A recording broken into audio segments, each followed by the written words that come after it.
Hello students, मैं सुधांशु शेखर आपको स्वागत करता हूं मेरा YouTube channel the madness of math पर। आज की क्लास में हम डिस्कशन करेंगे टाइप्स ऑफ सेट के ऊपर। ठीक है, ये टाइप्स ऑफ सेट का लेक्चर 2 है और इसका लेक्चर 1 मैं पहले से ही मेरा चैनल पर अपलोड कर चुका हूँ। ठीक है, ये है टाइप्स ऑफ सेट का लेक्चर 2 है और यहाँ पर हम क्या जानेंगे और कुछ वेराइटी टाइप सेट का उनके बारे में जानेंगे। पहले आता है हमारा क्या, ओवरलैपिंग सेट। ठीक है, ओवरलैपिंग का मतलब क्या है, ये जो ओवरलैपिंग वर्ड है उसका मतलब क्या है। ओवरलैपिंग के मतलब एक सेट और एक सेट के ऊपर ओवरलैप कर रहा हो, मतलब उसके ऊपर हो, उसके ऊपर होगा तो क्या होगा, उसका कोई भी कॉमन पोर्शन निकल रहा होगा। वेन डायग्राम में हम बोलेंगे कि कॉमन पोर्शन, और जब सेट के अंदर हम घुसेंगे तो हम क्या बोलेंगे, कॉमन एलिमेंट। उसका डेफिनेशन क्या बोल रहे हैं, देखो, two sets A and B are said to be overlapping set if they have at least one element in common। मतलब उनके कॉमन पोर्शन में एटलीस्ट वन एलिमेंट होना चाहिए। एक और एक से ज्यादा एलिमेंट होगा तो चलेगा, कॉमन पोर्शन में कोई भी एक एलिमेंट होना चाहिए उसको ओवरलैपिंग सेट बोलने के लिए। ठीक है, एग्जांपल लेते हैं तो समझ में आ जाएगा। A is equal to 1 2 3, B is equal to 3 4। अभी हम देखेंगे उनके अंदर, ये जो दो सेट के अंदर कोई कॉमन एलिमेंट निकल रहा है या नहीं है। यहाँ पर एक, यहाँ पर प्रेजेंट नहीं है, बी में प्रेजेंट नहीं है, यहाँ पर दो है, यहाँ पर दो प्रेजेंट नहीं है, बट यहाँ पर जो थ्री प्रेजेंट है, देखो यहाँ पर जो थ्री प्रेजेंट है, ये जो थ्री यहाँ पर प्रेजेंट है, मतलब ये कॉमन है। ये जो थ्री एलिमेंट है वो ए को बिलोंग्स कर रहा है एंड थ्री बी को भी बिलोंग्स कर रहा है, मतलब ये जो थ्री है वो इन दोनों का कॉमन एलिमेंट है। एक कॉमन एलिमेंट निकलेगा या एक से ज्यादा निकलेगा तो हम दोनों को ए ओवरलैपिंग सेट बोलेंगे। यहाँ पर हम बोल सकते हैं कि A and B are A and B both are overlapping set. ठीक है, और एक एग्जांपल लेते हैं, एग्जांपल 2। ए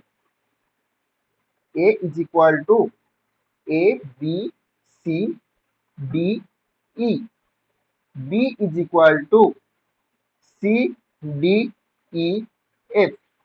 ठीक है, यहाँ पर क्या निकालेंगे हम देखेंगे, ओवरलैपिंग सेट टेस्ट करने के लिए हम क्या निकालेंगे, उनके अंदर कोई कॉमन एलिमेंट चेक करेंगे। कॉमन एलिमेंट निकलेगा तो उसको बोलेंगे ओवरलैपिंग सेट, और कॉमन एलिमेंट नहीं निकलेगा तो उनको बोलेंगे कि ये ओवरलैपिंग सेट नहीं है। उसको क्या बोलेंगे मैं जस्ट अगले स्लाइड में बताऊंगा, उनको बोलेंगे डिसजॉइंट सेट, मैं अगले स्लाइड में बताऊंगा। ठीक है, यहाँ पर कॉमन एलिमेंट निकालेंगे। यहाँ पर कॉमन एलिमेंट क्या है, यहाँ पर ए है, ए के अंदर स्मॉल ए है, यहाँ पर स्मॉल ए प्रेजेंट नहीं है बी के अंदर। यहाँ पर बी है, यहाँ पर बी नहीं है। यहाँ पर सी है, ये जो एक ए सेट के अंदर सी एलिमेंट है, यहाँ पर भी सी एलिमेंट है, तो सी एक कॉमन एलिमेंट आ गया।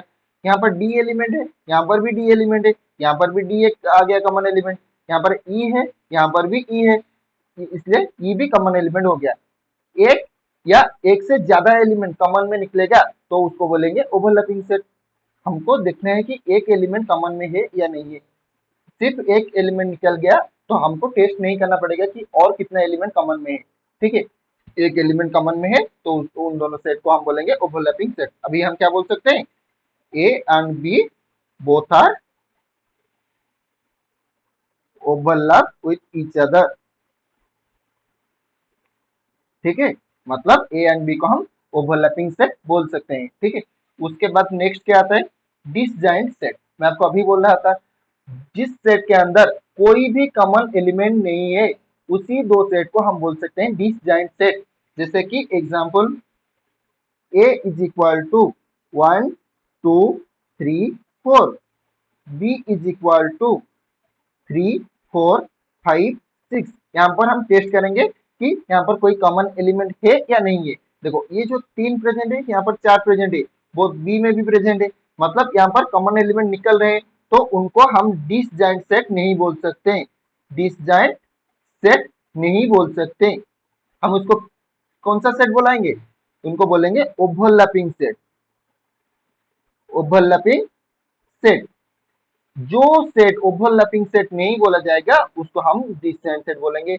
ओवरलैपिंग सेट बोल रहा है कि एक एटलीस्ट एक कॉमन एलिमेंट चाहिए ओवरलैपिंग सेट बोलने के लिए। यहाँ पर डिसजॉइंट सेट क्या बोल रहा है कि वहां पर कोई भी कॉमन एलिमेंट प्रेजेंट ना हो तो उसको बोलेंगे कि डिसजॉइंट सेट। डिसजॉइंट सेट का एग्जांपल क्या होगा, ये हो गया डिसजॉइंट सेट नहीं है। मैं ये जो एग्जांपल दिया था वो डिसजॉइंट सेट नहीं है। और डिसजॉइंट सेट क्या है, P is equal to P is equal to A B C, Q is equal to E F. यहाँ पर देखो P एंड Q के अंदर कोई भी कॉमन एलिमेंट प्रेजेंट नहीं है। कॉमन एलिमेंट मतलब P में प्रेजेंट हो एंड Q में प्रेजेंट हो, ऐसा कोई एलिमेंट है क्या? यहाँ पर कोई भी कॉमन एलिमेंट प्रेजेंट नहीं है, इसलिए यहाँ पर ये जो P एंड Q इन दोनों को क्या बोलेंगे? Disjoint set. ठीक है, डिसजॉइंट सेट। डिसजॉइंट मतलब क्या है? उनका वो दोनों जॉइंट नहीं होंगे, जॉइंट होंगे तो कॉमन पोर्शन निकलेगा, वहां पर वो जॉइंट नहीं है, डिसजॉइंट है। ठीक है, डिसजॉइंट सेट किसको बोलते हैं, समझ में आ गया? चलो, overlapping set and disjoint set दोनों का हम क्या देखेंगे? Disjoint set and overlapping set का वेन डायग्राम देखेंगे। ठीक है, overlapping set and disjoint set, इन दोनों का हम क्या देखेंगे? Venn diagram. वेन डायग्राम, ठीक है, वेन डायग्राम। ओवरलैपिंग सेट क्या बोल रहे हैं? दो सेट के अंदर एक कॉमन पोर्शन निकल रहा हो, एक कॉमन एलिमेंट प्रेजेंट हो, तो बोलेंगे हम ओवरलैपिंग सेट। एक सेट और एक सेट के ऊपर ओवरलैप है। ठीक है, इसको ये जो है, ये जो वेन डायग्राम है, डायग्राम वन, ये जो डायग्राम वन है ओवरलैपिंग सेट का वेन डायग्राम है। और डिसजॉइंट सेट क्या बोल रहा है? डिसजॉइंट सेट वो बोल रहा है कि उनके अंदर कोई भी कॉमन पोर्शन नहीं निकल रहा हो, उनके अंदर कोई भी कॉमन एलिमेंट प्रेजेंट ना हो, ये उसको बोलेंगे डिसजॉइंट सेट। यहाँ पर देखो ये P है, Q है, लेट A एंड B, ये जो A B है उनको बोलेंगे ओवरलैपिंग सेट, क्योंकि यहाँ पर कॉमन एलिमेंट, कॉमन पोर्शन यहाँ पर प्रेजेंट है। कॉमन पोर्शन है मतलब यहाँ पर जो भी एलिमेंट है वो कॉमन आएगा, A का आएगा, B का आएगा, इसलिए उसको बोलते हैं ओवरलैपिंग सेट। यहाँ पर कोई भी कॉमन पोर्शन प्रेजेंट नहीं है, ये जॉइंट नहीं है, एक दूसरे से अलग है। मतलब P के अंदर जो एलिमेंट है, Q के अंदर जो एलिमेंट है, उनके बराबर कोई नहीं है। मतलब P के अंदर जो भी एलिमेंट आएगा वो Q के अंदर ना होगा, और Q के अंदर जो एलिमेंट आएगा वो P के अंदर नहीं होगा। ठीक है, इसलिए उसको बोलते हैं डिसजॉइंट सेट, मतलब उनके अंदर जॉइंट नहीं है, वो एक दूसरे से जॉइंट नहीं है। ठीक है, डिसजॉइंट सेट क्या है, ओवरलैपिंग सेट क्या है, आपको पता चल गया। उसके बाद नेक्स्ट चलते हैं complement of a set. Complement का मतलब क्या है? देखो, कॉम्प्लीमेंट ऑफ सेट क्या बोले? Let you be the universal set. Universal set का मतलब क्या है, आपको पहले से ही बता चुका हूँ। टाइप्स ऑफ सेट के जो पहला लेक्चर था वहां पर मैं आपको बताया था कि यूनिवर्सल सेट क्या है। यूनिवर्सल सेट क्या है? हम जैसे कि आर को यूनिवर्सल सेट बोलते हैं, किसके लिए? एन के लिए, एन स्टार के लिए, जेड के लिए, क्यू के लिए, क्यू डैश के लिए, ये सारी सेट के लिए हम आर को यूनिवर्सल सेट बोलते हैं, क्योंकि आर सबसे बड़ा है, एन सबसे छोटा है।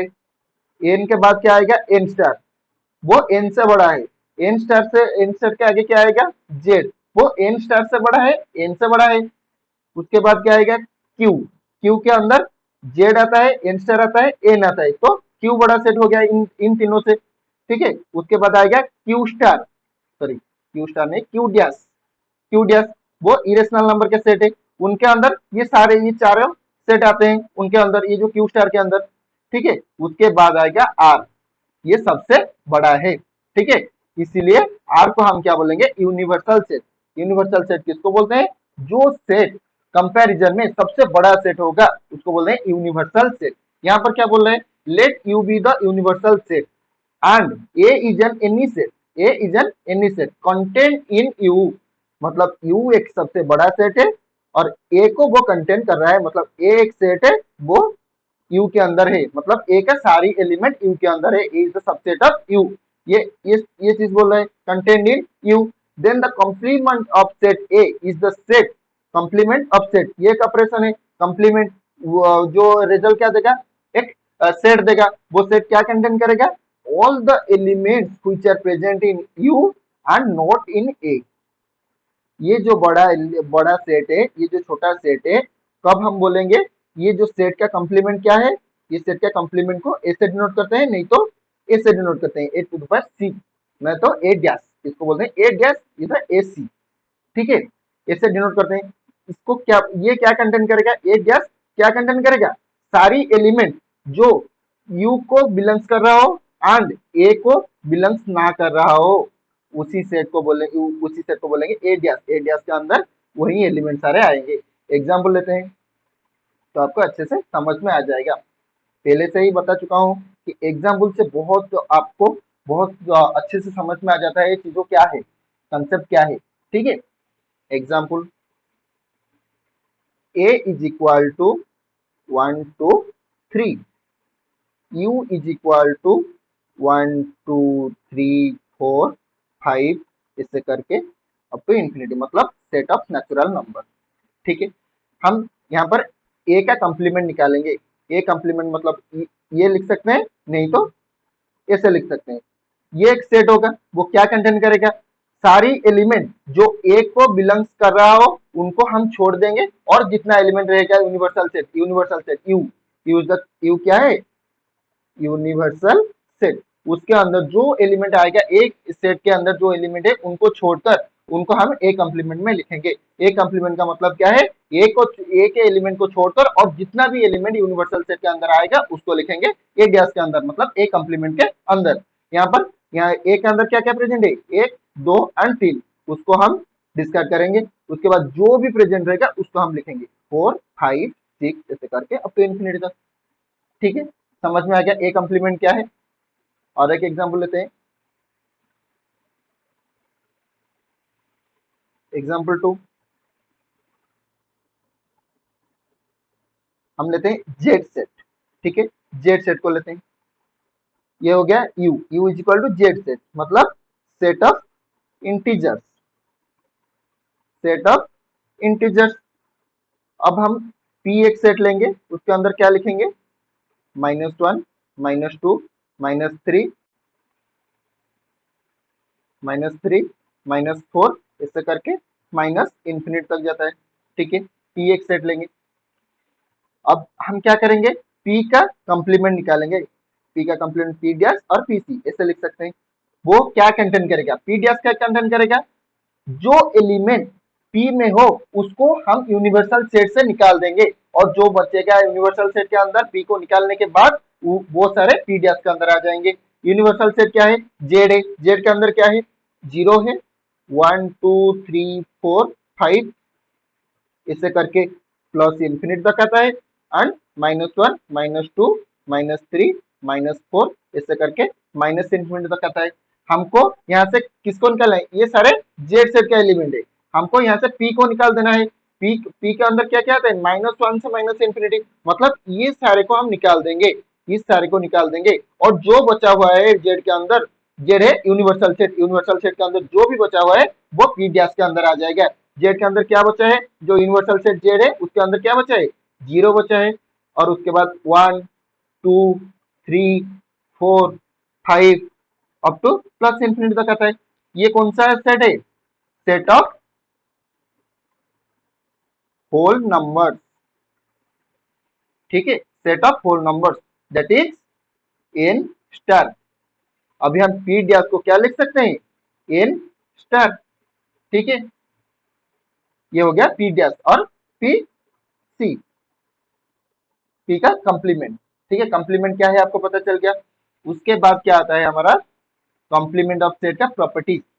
उसका पहला प्रॉपर्टीज देखो, complement laws, A union A dash is equal to you.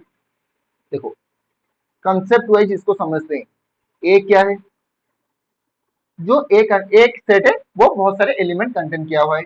A dash क्या है, जो ए कंटेन नहीं किया है, ये बोल रहा है कि ये जो सेट है वो ए को कंटेन नहीं किया है, जो एलिमेंट ए के अंदर नहीं है वो ए डैश के अंदर है। यहाँ पर ए का एलिमेंट है, उन दोनों को मर्ज कर देंगे तो क्या आ जाएगा, यू आ जाएगा।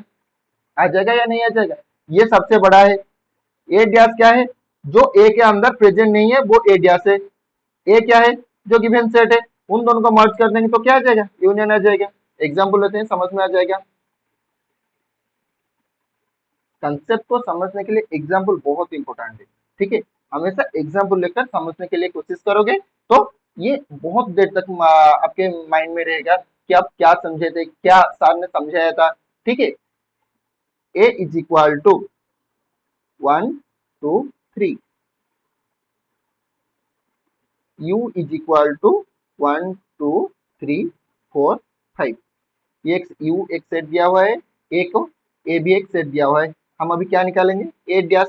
ए डैश क्या है, वो एक सेट है, उस सेट के अंदर क्या जाएगा, ए सेट को यूनिवर्सल सेट के सेट से हम निकाल देंगे, ये ए सेट के एलिमेंट को निकाल देंगे, उसके बाद जो एलिमेंट बचेगा वो ए डैश के अंदर आ जाएगा।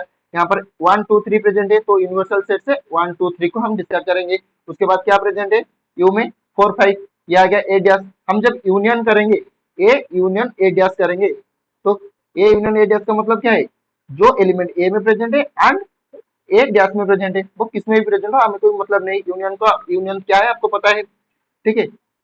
1 2 3 4 5, ये आ गया यूनियन। ये किसके बराबर है, यू के बराबर है, मतलब ए यूनियन ए डैश क्या हो गया, यू। प्रूफ हो गया ये खुद से प्रूफ करना है। A intersection A dash five कैसे आता है, एग्जाम्पल लेना है, इसी एग्जाम्पल से आप करना है, आपका ये रिजल्ट हो जाएगा, ठीक है। डी मर्गन्स लॉ, इसके ऊपर और एक क्लास लूंगा, ये जो डी मर्गन्स लॉ है उसको प्रूव करूंगा, स्टेटमेंट वाइज उसको प्रूव करूंगा, उनके ऊपर एग्जांपल करूंगा, ये डी मर्गन्स लॉ के ऊपर। पिछला जो अगला वीडियो आएगा वहां पर मैं डी मर्गन्स लॉ को प्रूव करूंगा और उनके ऊपर एग्जांपल लेके आपको समझाऊंगा, ठीक है। उसके बाद क्या आता है, law of double complementation. Law of double complementation क्या बोल रहा है, ए डैश हम निकालेंगे पहले, उसके बाद उसका होल डैश फिर से लेंगे, तो रिजल्ट क्या आ जाएगा, ए आ जाएगा। तो एग्जांपल लेंगे तो समझ में आ जाएगा, ठीक है। चलो ए एक सेट लेते हैं 1 2, यू एक सेट लेते हैं 1 2 3 4 5, ठीक है। हम पहले क्या निकालेंगे, ए डैश निकालेंगे। ए डैश क्या है, एक सेट है जिसके अंदर क्या होगा, यू से हम किसको निकालेंगे, ए को निकाल देंगे, तो जो बचेगा वो ए डैश के अंदर आ जाएगा। यू से हम ए को निकालेंगे, ए के अंदर क्या क्या है, एक दो है, यू से हम एक दो को निकाल देंगे, तो क्या बचेगा, 3 4 एंड 5 बचेगा। ये ए डैश निकल गया। उसके बाद हमें क्या निकालना है, ए डैश का होल डैश, और एक बार डैश लेंगे, तो उसका मतलब क्या है, ए डैश जो सेट है उसका डैश निकालेंगे, मतलब ए डैश में जो भी एलिमेंट है उसको हम यू से निकाल देंगे। यू के अंदर क्या क्या है, 1 2 3 4 और 5 है, उनसे हम किसको निकालेंगे, ए डैश का एलिमेंट, क्योंकि हम ए डैश का होल डैश निकाल रहे हैं। अब जब हम ए का डैश निकाल रहे थे तब यू से ए को निकाल रहे थे, अभी ए डैश का होल डैश निकाल रहे हैं, मतलब यहाँ पर जो प्रेजेंट है उसका एलिमेंट हम निकालेंगे यू से। उसका एलिमेंट क्या क्या है, 3 4 5, अभी हम यू से 3 4 5 ये तीनों को निकाल देंगे, तो जो बचेगा वो ए डैश का होल डैश में आ जाएगा। ए डैश का होल डैश में क्या आ गया, 1 2, ये किसके बराबर है, ए के बराबर है। दैट सिंपलाइज प्रूफ हो गया, ए डैश का whole dash is equal to A, proof हो गया। उसके बाद क्या बोला है, law of empty set. Law of empty set क्या बोला है, फाई का whole dash is equal to U and U का whole dash is equal to five. एक एग्जांपल लेते हैं, देखो a is equal to 1 2, b is equal to 3 4, ठीक है। अब हम इंटरसेक्ट और u लेंगे 1 2 3 4 5, ये हो गया u, देखो ये हो गया u। अब हम क्या करेंगे, ये इंटरसेक्शन भी एक एग्जाम्पल है, देखो ए इंटरसेक्शन भी निकालेंगे। ए इंटरसेक्शन भी एक सेट होगा जिसके अंदर क्या एलिमेंट रहेगा, ए का एंड बी का कॉमन एलिमेंट रहेगा। यहाँ पर कोई भी कॉमन एलिमेंट ए में एंड बी में, इन दोनों के अंदर कोई भी कॉमन एलिमेंट प्रेजेंट नहीं है, इसलिए ए इंटरसेक्शन बी क्या हो जाएगा, 5 हो जाएगा, ऐसे एम्प्टी रह जाएगा। अभी हम ए इंटरसेक्शन बी का डैश निकालेंगे, तो क्या निकलेगा, देखो ए इंटरसेक्शन बी का होल डैश का मतलब क्या है, हम U से A इंटरसेक्शन B को निकालेंगे। A इंटरसेक्शन B के अंदर क्या है, कुछ भी नहीं है, मतलब U से हम कुछ नहीं निकालेंगे, तो वो क्या हो जाएगा, A इंटरसेक्शन B का डैश कितना हो जाएगा, वही U हो जाएगा 1 2 3 4 5, ठीक है। ये जो A इंटरसेक्शन B वो क्या है, 5 है, वो नॉल सेट है, मतलब एम्प्टी सेट है, एम्प्टी सेट है, उनके अंदर कुछ भी एलिमेंट नहीं है, तो वो 5 है। 5 का डैश, ये जो इंटरसेक्शन भी 5 है, 5 का डैश निकाल रहे हैं, तो क्या आ रहा है, यू आ रहा है, ये बोल रहा है 5 का डैश यू आ रहा है। अभी हम यू का डैश निकालेंगे। यू का डैश मतलब जो एलिमेंट यू का डैश, ए का डैश हम, इसका मतलब क्या था, एक सेट होगा जिसके अंदर ए का सारी एलिमेंट को हम यू से निकालेंगे, यू से हम क्या निकालेंगे, ए को निकाल देंगे, उसके बाद जो रहेगा वो प्रेजेंट रहेगा ए डैश में, ठीक है। अभी फाई का डैश निकाल रहे हैं, सॉरी यू का डैश निकाल रहे हैं। अभी यू का डैश मतलब क्या है, यू से यू को निकाल देंगे, तो क्या बचेगा, जो बचेगा वो यू डैश के अंदर आएगा। यू से यू को निकालने के बाद जो बचेगा वो यू डैश के अंदर आएगा। यू से यू निकाल देंगे, 1 2 3 4 5, ये है यू, 1 2 3 4 5। वहां से हम यू को निकाल देंगे, मतलब वही 1 2 3 4 5, उन 5 एलिमेंट को निकाल देंगे, तो वहां पर क्या बचेगा? कुछ भी नहीं बचेगा, मतलब यू डैश क्या हो जाएगा? हाई हो जाएगा। ये प्रूव हो गया। और एक एग्जांपल लेके तुम खुद से कर सकते हो, ठीक है। उसके बाद हमारा नोट सेक्शन आता है। मैं आज जो भी पढ़ाया हूँ आज की क्लास में, उसका ये हैंड रिटन नोट है, यहाँ से आप नोट लिख सकते हैं, ठीक है। ये नोट 1 है, और ये नोट 2 है, और ये नोट 3 है, ठीक है।